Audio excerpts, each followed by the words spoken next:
Hello and welcome back to the channel. Over the past month or so, I've been really interested in Blake Edwards films, and so I talked about the Pink Panther series, and I wanted to make another video to talk about another film that was particularly interesting to me that I'd seen many years ago, but I recently rewatched it, and that would be Days of Wine and Roses. Now, this is a Warner Archive release, and there's the back of that one. And I really love what Warner Archive is doing these days, releasing a lot of older movies. And of course, they have a storefront on Amazon. They used to have a store of their own, a website of their own, but now they have a storefront on Amazon. And I highly recommend that you check out some of those titles. I regularly look at the Amazon storefront to see what's new coming out, and I continue to be impressed with some of the releases. This particular release, I'll just open it up here, is a kind of a no-frills release. There's really nothing on the inside of it other than the Blu-ray. This is a Blu-ray release, and but I do like the artwork, and I do like the presentation from Warner Archive. Days of Wine and Roses is a film from 1962, directed by Blake Edwards and starring Jack Lemmon and Lee Remick. And I just want to talk a little bit about this movie. Again, I'm not an expert in Blake Edwards films, but I've just been interested in watching his work, and this is one of the ones that I'd seen. And I'd seen it many, many years ago, and remembering, and I do remember how incredibly serious the film is. This movie also earned a total of 5 Academy Award nominations, including a 1962 Best Song Oscar for its haunting Henry Mancini, Johnny Mercer title tune, which is amazing. Of course, Blake Edwards worked quite a bit with Henry Mancini, so I love the music.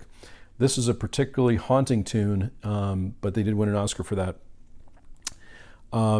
But this movie is really about the relationship, the failed relationship between Jack Lemmon and Lee Remick, who both give what I believe to be amazing performances in the movie. And I love Jack Lemmon as an actor, and I've seen him in so many things. But in this movie, there are lots of disturbing scenes. There's one scene in particular where Jack Lemmon plays an alcoholic along with Lee Remick, and so you really see the impact of addiction in this movie, which can be really hard for some people to watch. I know it was really difficult for me to watch in some parts, but there's one part in particular where Jack Lemmon is looking for some alcohol, and he's looking in a greenhouse, and this is one of the scenes that is very difficult to watch. So if you don't necessarily like serious movies, you might not like this one, but I really enjoyed it. The performances are amazing, and like I said in the beginning, it really starts off as Jack Lemmon plays an ad executive, and so he's out with a lot of clients, he's drinking alcohol, and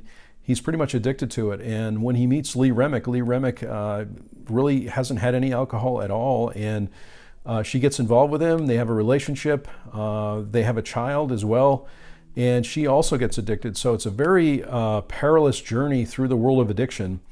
But I really think Blake Edwards does an amazing job of this. And of course, if you remember Blake Edwards from some of the funnier movies like 10, and also like the Pink Panther films, this one may be a bit of a shock if you haven't seen it before, but I do highly recommend it. I will say too, this particular Warner Archive release has a commentary by Blake Edwards as well as a vintage Jack Lemmon interview, and I'll just talk briefly about these. I watched the Jack Lemmon interview, which is done in a very strange way where it's kind of a split screen, and he's answering a phone call and answering the questions. You never really hear the interviewer asking questions. You just hear Jack Lemmon's side of the conversation, but it is very interesting to have him talk about this movie and how he and Blake Edwards actually reevaluated their relationship with alcohol through the course of this particular film. I will say too, I didn't listen to the whole commentary, but I enjoyed what I did listen to of the commentary by the director Blake Edwards, and I thought it was so endearing and so funny to hear him say he didn't want to interrupt the viewing of the film in many cases, even though I love commentaries and I love hearing what directors think of movies. So I highly recommend the commentary. Again, he seemed very pleasant, and it seemed like a new thing to him and I'm sure commentaries were pretty new at that particular point, but it was new for him to be watching the film and then leaving, talking about it as well. So again, highly recommend this one. I'm going to be talking about more Blake Edwards movies, so if you have a favorite, please leave me a comment below. Let me know if you've seen this film and what you think of it. Again, very, very serious and maybe very different from some of the later Blake Edwards movies, but I really enjoyed it, highly recommend it.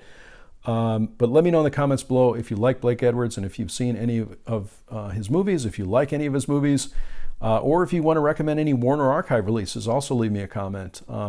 Thanks so much for watching today. I plan to do a little bit more of these types of videos, so where if I'm involved or if I'm interested in a particular artist or director, I may be watching a series of films related to that, and I'd certainly like to talk about those. So hopefully you enjoy this video. If you do like the video, please click on like. If you haven't subscribed to my channel, please do subscribe. That would be awesome. I sincerely hope that everyone is safe and well, and I'll talk to you soon.